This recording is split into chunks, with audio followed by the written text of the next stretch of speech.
अस्सलाम वालेकुम स्टूडेंट्स आज की वीडियो में हम 10th क्लास बायोलॉजी चैप्टर 1 जिसका नाम है गैसियस एक्सचेंज उसके एमसीक्यूज़ डिस्कस करेंगे। तो सबसे पहला एमसीक्यूज़ है यहाँ पर हमारे पास CO2 produced by plant is used for. आपको पता है प्लांट्स के अंदर जो CO2 प्रोड्यूस होती है वो किस प्रोसेस के ज़रिए बनती है। वो बेसिकली बनती है रिस्पायरेशन के अंदर। रिस्पायरेशन के अंदर ऑक्सीजन यूज़ होती है फूड को तोड़ने के लिए और कार्बन डाइऑक्साइड प्रोड्यूस होती है रिस्पायरेशन के प्रोसेस के अंदर। और वो कार्बन डाइऑक्साइड जो रिस्पायरेशन के प्रोसेस के ज़रिए बनती है, प्लांट्स उस कार्बन डाइऑक्साइड को यूज़ करते हैं फोटोसिंथेसिस के प्रोसेस के अंदर। नेक्स्ट है most of the gaseous exchange in plants takes place through. Plants के अंदर जो मैक्सिमम गैसियस एक्सचेंज होती है वो कहाँ से हो रही होती है? वो हो रही होती है स्टोमेटा के ज़रिए। ये स्मॉल ओपनिंग्स होती हैं प्लांट्स के लीव्स के अंदर, प्लांट्स के लीव्स की जो एपिडर्मिस होती है वहाँ पर। और मैक्सिमम जो गैसियस एक्सचेंज हो रहा होता है प्लांट्स एनवायरनमेंट से कार्बन डाइऑक्साइड ले रहे होते हैं और ऑक्सीजन रिलीज़ कर रहे होते हैं। इसी तरह से एनवायरनमेंट से ऑक्सीजन भी लेते हैं और कार्बन डाइऑक्साइड को भी रिलीज़ कर रहे होते हैं स्टोमेटा के ज़रिए। नेक्स्ट है one reason for emphysema. Emphysema एक डिज़ीज़ है जिसमें एल्वुलाई की जो वॉल्स होती हैं वो टूट जाती हैं, एल्वुलाई ब्रेक हो जाते हैं। तो एक रीज़न एम्फीसीमा की हो सकती है स्मोकिंग। इन सब रीज़न्स में से स्मोकिंग एक रीज़न है जिसकी वजह से एम्फीसीमा हो सकती है। नेक्स्ट है in humans during expiration. Expiration का मतलब आपको पता है, एक्सपायरेशन हम कहते हैं सांस को बाहर निकालना। एक्सपायरेशन के अमल के दौरान आपको पता है जब हम सांस बाहर निकालते हैं तो जो हमारी रिब्स होती हैं या हम ऐसा कहते हैं जो हमारे लंग्स होते हैं उनके नीचे मौजूद होता है डायाफ्राम। जब हम सांस बाहर निकालते हैं तो ये डायाफ्राम ऊपर की तरफ मूव करता है। ये बात आप ज़हन में रखिएगा। और इसी तरह से हमारे लंग्स के ऊपर रिब्स होती हैं, रिब्स ने इन्हें कवर किया हुआ होता है। और वो जो रिब्स होती हैं वो पसलियाँ होती हैं वो अंदर की तरफ मूव करती हैं। रिब्स डाउनवर्ड मूव करती हैं और डायाफ्राम अपवर्ड मूव करता है जब हम सांस बाहर निकालते हैं। तो यहाँ पर लिखा है डायाफ्राम इज़ लोअर्ड पहले ऑप्शन में, तो ये तो गलत हो गया। दूसरे ऑप्शन में लिखा हुआ है both diaphragm and ribs are raised.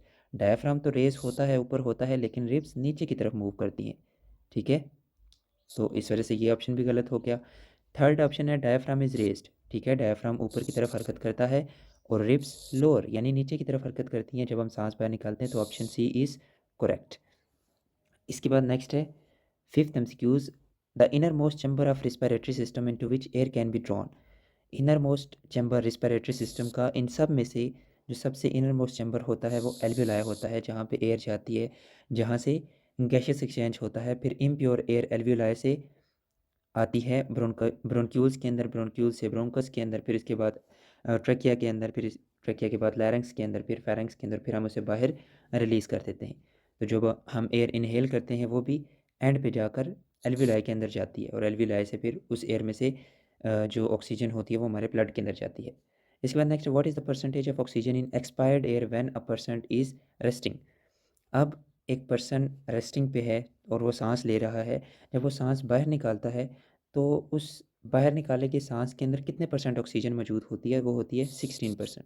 जो हम एयर इनहेल करते हैं उसके अंदर 21% ऑक्सीजन होती है और जो हम एयर बाहर निकालते हैं एक्सपायर्ड एयर के अंदर 16% ऑक्सीजन मौजूद होती है।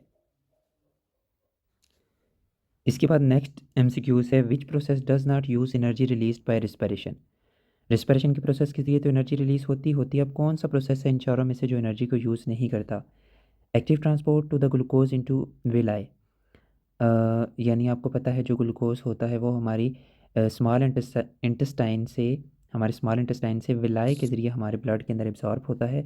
और जिस मैकेनिज्म के ज़रिए ग्लूकोज एब्जॉर्ब होता है उसे एक्टिव ट्रांसपोर्ट कहते हैं। और एक्टिव ट्रांसपोर्ट तो एटीपी को यूज़ करता ही करता है, तो ये भी गलत हो गया, एनर्जी को यूज़ करता ही करता है। इसके बाद diffusion of oxygen across the alveolar surface, यानी एल्व्यूलाई और ब्लड के दरमियान जो ऑक्सीजन मूव करती है, उनके अक्रॉस जो ऑक्सीजन मूव करती है वो डिफ्यूजन के प्रोसेस के जरिए मूव करती है। और डिफ्यूजन पैसिव ट्रांसपोर्ट की टाइप है, तो पैसिव ट्रांसपोर्ट एनर्जी को यूज़ नहीं करती। तो वैसे तो यही ऑप्शन ठीक होना चाहिए। हम अगले दोनों ऑप्शंस को भी देख लेते हैं। Maintenance of constant body temperature, body के टेम्परेचर को मेंटेन करने के लिए भी एनर्जी यूज़ होती है, हीट यूज़ होती है। तो इस वजह से ये जो थर्ड ऑप्शन है ये भी नहीं हो सकता, क्योंकि बॉडी के टेम्परेचर को मेंटेन करने के लिए जो हीट यूज़ होती है वो फूड की ब्रेकडाउन से ही रिलीज़ होती है, रिस्पिरेशन के प्रोसेस के ज़रिए ही रिलीज़ होती है। तो ये ऑप्शन भी नहीं हो सकता। नर्व इम्पल्स, यानी नर्व इम्पल्स आप समझ लें एक तरह का सिग्नल होता है जो हमारे ब्रेन से मैसेजेस को बॉडी के डिफरेंट पार्ट्स की तरफ लेके जा रही होती है। ये जो नर्व इम्पल्स हमारे न्यूरॉन्स के ऊपर ट्रैवल करती है, ये भी एनर्जी को यूज़ करती है, वो एनर्जी जो एटीपी के मॉलिक्यूल्स के अंदर स्टोर होती है। तो ये भी ऑप्शन नहीं हो सकता, तो option B is correct. Eighth MCQs है, which path does a molecule of oxygen take as it enters to the body. यानी ऑक्सीजन या जो एयर होती है वो हमारी बॉडी के अंदर, आपको पता है सबसे पहले नोज़ के बाद आपको पता है फेरेंक्स के बाद लैरिंक्स के बाद ट्रेकिया के बाद ब्रोनकस, ब्रोनकस के बाद ये ऐसे ब्रोनकाई भी कहते हैं इन्हें। इसके बाद स्मॉलर जो ब्रोनक्यूल्स होते हैं उनके पास वो एयर जाती है। ब्रोनक्यूल्स के बाद एल्वियोलर डक्ट और फिर एल्वियोलाई के अंदर जाती है। तो यहाँ पर देखें ऑप्शंस में ये जो फोर्थ ऑप्शन है, सबसे पहले ट्रेकिया के बाद ब्रोनकस या ब्रोनकाई जिन्हें हम कहते हैं, फिर ब्रोनक्यूल्स और फिर एल्वियोलाई। तो ऑप्शन डी जो है वो करेक्ट है, पहले तीनों ऑप्शन नहीं हो सकते। इसके बाद नाइन्थ एमसीक्यूज़ है, when you inhale the diaphragm. जब हम सांस अंदर लेते हैं तो डायफ्राम, आपको पता है जब हम सांस अंदर लेते हैं तो बेसिकली ये जो लंग्स के नीचे डायफ्राम मौजूद होता है वो नीचे की तरफ मूव करता है। डायफ्राम नीचे की तरफ मूव करता है और हमारी जो रिब्स होती हैं वो बाहर की तरफ मूव करती हैं।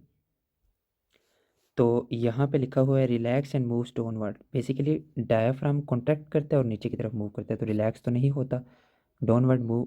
अच्छा, यहाँ पे अपवर्ड लिखा है तो ये ऑप्शन नहीं हो सकता। नेक्स्ट है रिलैक्स एंड मूव्स डाउनवर्ड, वो रिलैक्स नहीं होता, वो कॉन्ट्रैक्ट होता है। तो सी ऑप्शन है, ऑप्शन सी है कॉन्ट्रैक्ट एंड मूव्स अपवर्ड, ये भी नहीं हो सकता।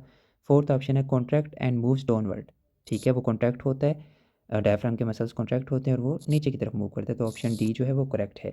टेंथ एमसीक्यूज़ है, respiration in living organism always involve. आपको पता है रेस्पिरेशन एक ऐसा प्रोसेस होता है जिसके अंदर फूड की ब्रेकडाउन की जाती है, ऑक्सीजन उसमें यूज़ हो भी सकती है, ऑक्सीजन नहीं भी यूज़ होती है। आपको पता है रेस्पिरेशन दो तरह की होती है, एरोबिक रेस्पिरेशन जिसमें ऑक्सीजन यूज़ होती है और एनारोबिक रेस्पिरेशन जिसमें ऑक्सीजन यूज़ नहीं होती। तो ऑलवेज इन्वॉल्व होता है, इसमें क्या होता है, ऑलवेज इन्वॉल्व होता है रेस्पिरेशन के अंदर। यहाँ पर देखें कार्बन डाइऑक्साइड प्रोडक्शन होती है। आपको पता है रिस्पिरेशन की जो एरोबिक टाइप होती है उसके अंदर कार्बन डाइऑक्साइड प्रोड्यूस होती है, लेकिन एनारोबिक रिस्पिरेशन की कुछ ऐसी टाइप्स होती हैं जिसमें कार्बन डाइऑक्साइड प्रोड्यूस नहीं होती, तो इसमें ये ऑप्शन नहीं हो सकता। इसके बाद यहाँ पे हम ऑप्शन सी की तरफ आते हैं, ये भी ऑप्शन नहीं हो सकता। इसके बाद ऑप्शन डी है ऑक्सीजन कंजम्पशन। रिस्पिरेशन की जो दोनों टाइप्स हैं उनमें से एक में ऑक्सीजन यूज़ होती है और दूसरे में नहीं होती, तो ये भी नहीं हो सकता। ऑलवेज प्रोड्यूस होती है एनर्जी, रिस्पिरेशन के प्रोसेस के अंदर हमेशा एनर्जी ही प्रोड्यूस होती है, क्योंकि इसीलिए फूड की ब्रेकडाउन होती है ताकि उससे एनर्जी रिलीज हो सके। ठीक है, तो ऑप्शन बी इज़ करेक्ट।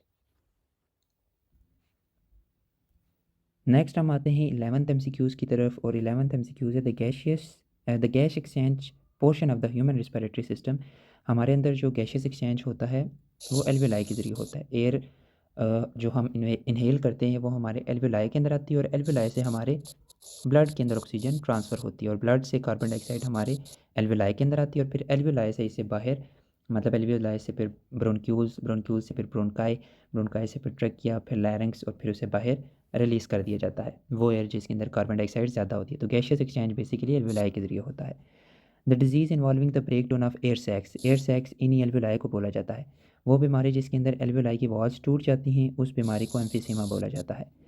इसके बाद नेक्स्ट है which blood vessels surrounds alveoli. जो एल्वेलाई होते हैं इस तरह की एयर सैक्स होती हैं, उन्हें कुछ ब्लड वेसल्स ने घेरा हुआ होता है। उन ब्लड वेसल्स को क्या बोला जाता है, उन ब्लड वेसल्स को बोला जाता है कैपिलरीज।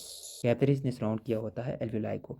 इसके बाद इन अस्थमा, अस्थमा के अंदर ये भी एक बीमारी है जिसके अंदर जो सांस होती है शॉर्टनेस ऑफ ब्रेथ हो जाती है, मतलब प्रॉपरली जो ब्रीथिंग का प्रोसेस होता है वो नहीं हो पाता। वो क्यों नहीं हो पाता, क्योंकि जो ब्रोनकाई होती हैं, जो ब्रोनक्यूल्स होती है वो कॉन्स्ट्रिक्ट हो जाती हैं।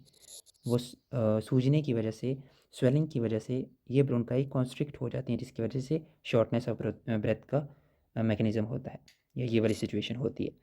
इसके बाद नेक्स्ट आते हैं हम एमसीक्यूज़ नंबर 15 की तरफ। एमसीक्यूज़ 15 है the percentage of oxygen gas in inspired air is 21%। जो हम एयर इनहेल करते हैं उसके अंदर 21% ऑक्सीजन होती है और जो हम एयर बाहर निकालते हैं उसके अंदर 16% ऑक्सीजन होती है। अब ये जो 5% का डिफरेंस आता है वो क्यों आता है, यानी 5% ऑक्सीजन कहाँ पे यूज़ होती है हमारी बॉडी के अंदर, वो बेसिकली यहाँ पर नेक्स्ट ऑप्शन की तरफ हम आते हैं। Storage of oxygen in lung tissues, एक ये है। Non activity of oxygen gas with blood, next है liberation of oxygen gas as a metabolic waste, fourth option है utilization of oxygen gas in energy production. Option D is correct, यानी ये जो 5% oxygen होती है ये यूज़ होती है कहाँ पर, ये बेसिकली यूज़ होती है एनर्जी प्रोड्यूस करवाने के लिए, रिस्पिरेशन के प्रोसेस के अंदर यूज़ होती है। नेक्स्ट हम चलते हैं MCQs नंबर 16 की तरफ। MCQ 16 है which one of the following row best describe the action of different structures associated with the process of inhalation.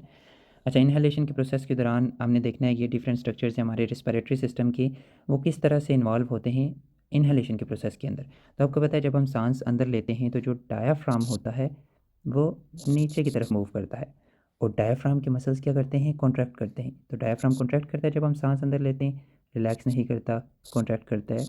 ठीक है, अब या तो ऑप्शन ए होगा या ऑप्शन सी होगा। अब नेक्स्ट की तरफ आते हैं, जो रिब के मसल्स होते हैं, रिब्स भी कॉन्ट्रैक्ट करती हैं जब हम सांस अंदर लेते हैं, इनहेलेशन के दौरान रिब्स रिलैक्स नहीं करती।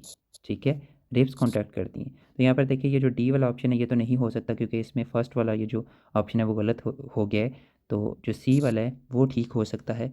अभी जाते हैं हम थर्ड ऑप्शन की तरफ। तो जो रिब्स होती हैं जब हम सांस अंदर लेते हैं तो रिब्स के मसल्स कॉन्ट्रैक्ट करती हैं और रिब्स बाहर की जानब मूव करती हैं, यानी रिब्स रेस्ड होती हैं। तो ये जो थर्ड ऑप्शन है ऑप्शन सी, इसके तीनों जो हैं ये मैच कर रहे हैं। ठीक है, तो इस वजह से ये वाला ऑप्शन ठीक है। इसके बाद हम चलते हैं ऑप्शन MCQ 17 की तरफ। Which row correctly describe the function of diaphragm, cilia and mucus. हमने इन तीनों के फंक्शन देखने हैं। तो डायाफ्राम बेसिकली क्या करता है, डायफ्राम सबसे पहले हम ऑप्शन ए की तरफ आते हैं, contract to cause breathe out. जब हम सांस बाहर निकालते हैं तो ये कॉन्ट्रैक्ट होता है, नहीं ये रिलैक्स होता है। इसके बाद बी ऑप्शन है contract to cause breathe in, yes. इसके बाद फोर्थ है relax to cause breathe in, no. जब हम सांस अंदर लेते हैं तो ये कॉन्ट्रैक्ट करता है। और ऑप्शन जो डी है वो है relax to cause breathe out, yes. अब या तो बी ऑप्शन हो सकता है या डी हो सकता है, ए और बी नहीं हो सकते। नेक्स्ट वाले को मैच करते हैं। सीलिया क्या करती है, सीलिया बैक्टीरिया को ट्रैप करता है, हाँ कर भी सकता है, मतलब कुछ सीलिया ट्रैप करने में भी हेल्प करते हैं। तो ये भी समहाउ ठीक है, लेकिन इसका जो फर्स्ट वाला ऑप्शन है वो गलत है, तो हम इसको चूज़ नहीं कर सकते। नेक्स्ट है carry mucus to throat. Cilia basically जो म्यूकस होता है उसे हमारे थ्रॉट की तरफ पुश करते हैं, ये भी ठीक है। Filter dust from air, filtration का भी समहाउ इनका रोल होता है, तो हम बी को सिलेक्ट नहीं कर सकते क्योंकि इसमें फ़र्स्ट वाला बी वाला गलत हो चुका है, तो हम इसको इस रो को सिलेक्ट नहीं कर सकते। और इसके बाद डी में देखिए प्रोड्यूस म्यूकस, तो सीलिया म्यूकस को प्रोड्यूस नहीं कर सकता। ठीक है, तो इसमें फर्स्ट वाला ठीक था लेकिन सेकंड वाला गलत हो चुके हैं, तो हम ऑप्शन डी को भी चूज़ नहीं कर सकते। ये जो थर्ड कॉलम है इसको हम देखें तो इसमें लिखा हुआ है जो म्यूकस होता है उसका रोल होता है बैक्टीरिया को ट्रैप करना। ठीक है, तो हम इसमें ऑप्शन बी ही चूज़ करेंगे। ठीक है, तो ये MCQs थे चैप्टर 1 के। बाकी कोई क्वेश्चन है तो नीचे आप कमेंट सेक्शन में पूछ सकते हैं। शुक्रिया, अल्लाह हाफिज़।